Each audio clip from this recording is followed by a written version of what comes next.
And greetings to you, and welcome to the year 2024, the year of Highlander 2 and A Boy and His Dog. And if you don't get those references, that means you're normal. It's also that time of the year that I like to take a look back at the movies that I saw in the previous 365 days and tell you my opinion about what was the 10 best and what was the 10 worst. And please keep in mind, these are only the movies that I saw. I'm not special. I'm not a professional film critic. I don't get screeners. I don't pirate. The only movies I see are the ones that I pay for and the ones that I catch on streaming. And so, if there's a movie you really loved that I didn't mention and a movie you really hated that I didn't mention, it doesn't mean I'm being a snob. It just means I probably haven't seen that movie. So if you do have a movie you think I should take a look at, either because it's good or you think I should be punished, please drop a comment below. Also, I'm going off script for this particular video because I'm lazy and I didn't want to write one. And so if I ramble a little more or if I repeat myself a little more, it's not the video's fault, it's just the way I am. ADHD forever! Also, I gotta give a shout out to my patrons, John Borg, James Gibbons, and Bradley Amiel Julian. If you want to become a patron, check the link below. I just love you guys so much. So let's take a look at the 10 best movies that I saw this year. Number 10 is a movie that I think is going to be destined to be remembered in the same breath as its predecessors. And that movie is Evil Dead Rise. What I liked most of all about this movie was that it was unfair. The people in this movie were good people. They were a good family. Nobody was awful. No one was evil. No one kicked puppies or murdered bank tellers or anything. They were just normal people that abnormal things were happening to. Abnormal, horrible, bloody, wet, splattery things. And to me, that took the horror of the movie and actually made it even more horrible. And I mean that in the best possible way. As I said, I think in the future, people are going to remember Evil Dead Rise in the same breath as Evil Dead and Evil Dead 2 and Army of Darkness. It was simply that good. But unlike the previous entries, I actually think this one was more frightful. Regardless, I think that Evil Dead Rise is a worthy number 10 on my top 10 movies of 2023. There are a lot of things to be grateful to the Spider-Verse for, but I think that one of the most amazing contributions that it made is that it made it so that CGI didn't have to be so grounded and realistic.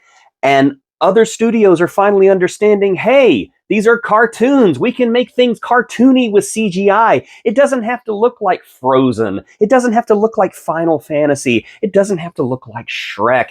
We can have fun, we can be cartoons, and that's why number 9 is an inspiration from the Spider-Verse, Teenage Mutant Ninja Turtles, Mutant Mayhem. So yes, a very Spider-Man Across the Spider-Verse inspired entry into the Turtleverse, and I absolutely enjoyed it. I enjoyed the animation, I enjoyed the story that paid tribute to Teenage Mutant Ninja Turtles and yet threw all the canon out to tell a story that was brand new, unfamiliar, and surprising. And they got actual teenagers to be the voices of the characters, which put the teenage in Teenage Mutant Ninja Turtles, which I think is long overdue because, come on, the mutant turtles, they sound like people in their middle ages by now. But regardless, this fun movie is number 9 on my countdown. What does that baby want? What does my little good luck kitty want? Oh my gosh, they both want me while I'm making a video! No, bad kitties, go away. Parched. I'm waiting for my litter robot to cycle so that I can talk again. It's so annoying. Number 8. Sorry, that's a holdover from my radio days. I love A24. They are just a great studio. They treat their actors well, and, they tell great stories. 9 times out of 10, they're successful. 1 time out of 10, they're not. But I'm not here to talk about that. I'm here to talk about a success. And that success is Talk to Me. Talk to Me is a movie designed to make you feel uncomfortable. Have you ever walked into a room where someone was ready to pass away or where someone had passed away? You ever walked into the catacombs of Paris and you just feel like there's somebody like right behind you, and you're just like, oh, gotta get away from it. That is the feeling that this movie replicates. And making a metaphor between talking to the dead and drug abuse was just fantastic. This movie has got some amazing performances in it. It is creepy, it is icky, it is wonderful. It's a great horror movie that just makes you feel uncomfortable through and through, and that only adds to the horror factor. If you haven't seen Talk to Me yet, by gosh, you need to see this. This movie deserves your attention. At number 7, we have Oppenheimer.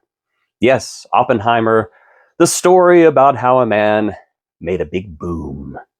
What I liked most about this movie is that it was just engrossing. The drama was so enrapturing and so engaging that I would sit through conversations that these characters had together and just be wide-eyed and just so engrossed in what they were saying. Cillian Murphy just is amazing in this movie, as is Robert Downey Jr. You know, I forgot for a while that you can hate Robert Downey Jr., but yeah, I hated him in this movie, but in the best possible way. I hated him because he wanted me to hate him. And the score of this movie just seems to drive all of the action and all of the drama. It's like I'm watching a concert in motion. And I just loved it. I love this movie. It's a great movie. Oppenheimer, easily number 7 on my countdown. Sometimes I put movies on my top 10 list simply because they are fun and they made me feel good. And that is why at number 6 you're going to find Dungeons and Dragons, Honor Among Thieves, and I don't care. I don't care if you don't respect me anymore. I don't do this for your respect. I do this for my own self-validation, and so that people will love me. Oh God, I do care about people's respect. This movie was just a blast. It was a bunch of very likable, very fun characters going on a fun mission. The humor wasn't cringy. It didn't feel like it was wedged in there. I honestly cared about whether or not they succeeded. I love this weird and wonderful world. I was not big into Dungeons and Dragons whenever I was younger because my parents thought it was Satanism, so I wasn't allowed to touch it. But, man, it was fun. This made me wish that I did play the game because it just seemed like a lot of fun. I did catch the shout out to the animated cartoon that I did watch whenever my parents weren't watching me, which happened a lot. I never thought I would say these words, but here we go. Number 5, Godzilla Minus One.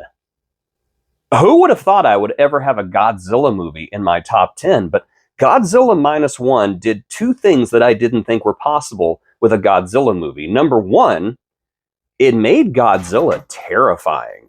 This was the most scared I have ever been of this creation.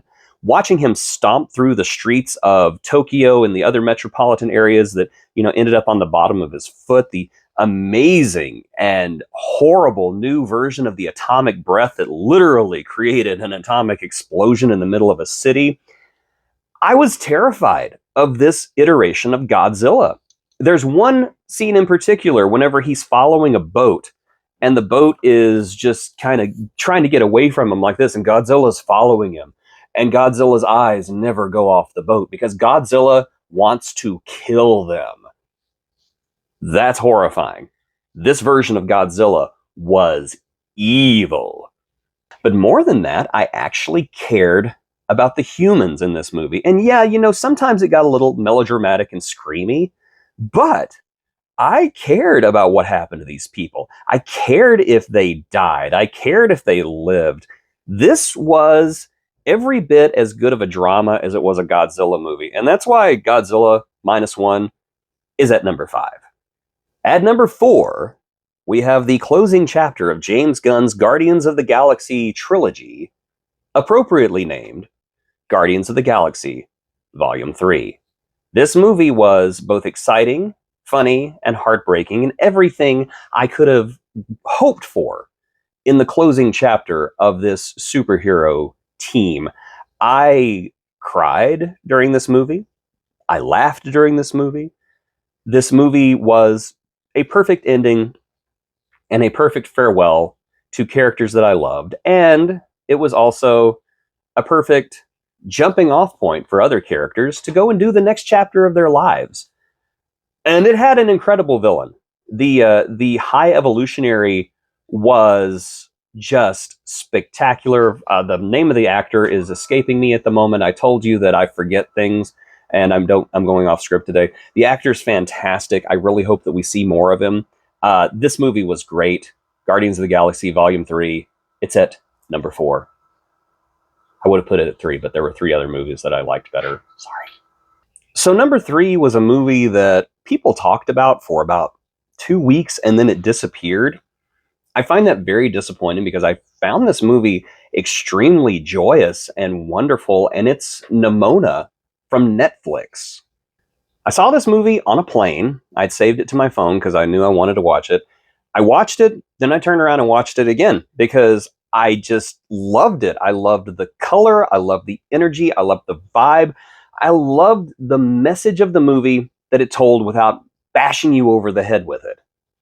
And you know, for a genre that seems to lend itself so well to science fiction and fantasy, you don't really see science fiction and fantasy flexed too much in animated movies.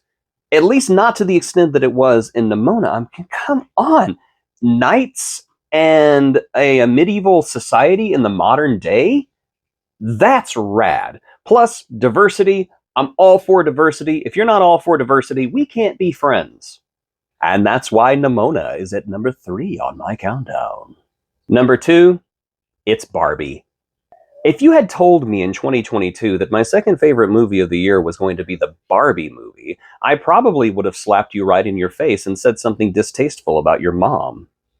But yes, the Barbie movie was a triumph. It was both a celebration and a criticism of the Barbie doll and capitalism altogether. It was fantastically shot, wonderfully directed, marvelously acted, and I loved the multi-layered message that went on behind it about choosing who you want to be, choosing the type of society you want to live in. Barbie didn't have to go as hard as it did, but I'm glad it did. Finally, number 1, I'm sure you're not surprised. It's Spider-Man Across the Spider-Verse. Spider-Man Across the Spider-Verse was everything I hoped it would be and more. It was a wonderful movie that took everything from Into the Spider-Verse and expanded it to an insane degree. Spider-Man 2099, incredible character.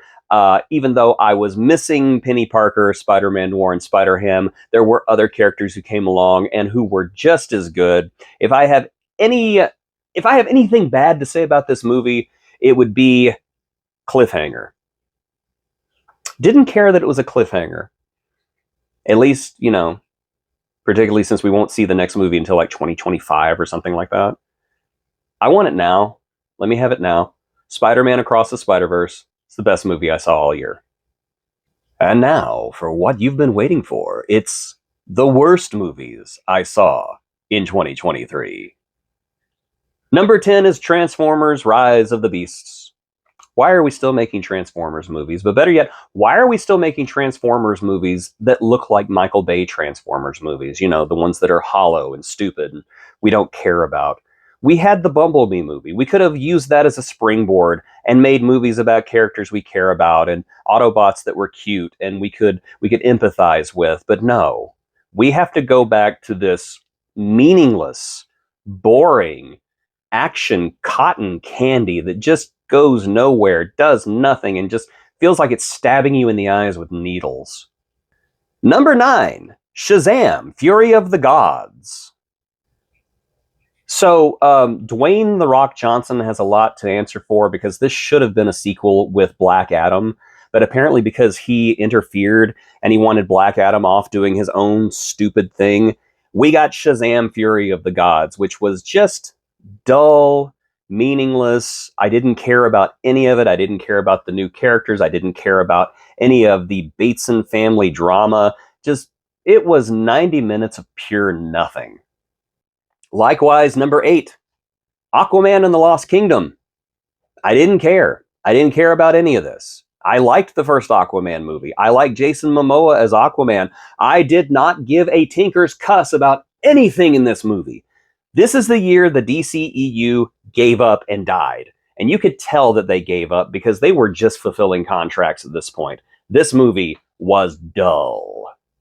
Number 7 is Strays.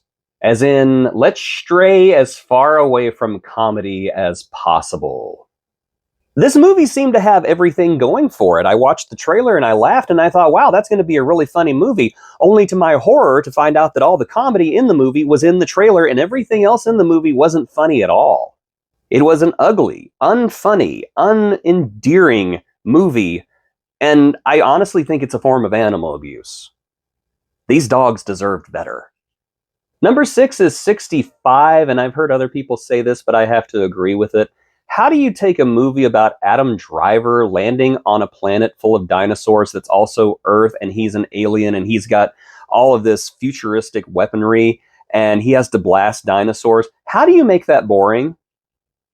I want to know, how do you make that the most boring movie ever?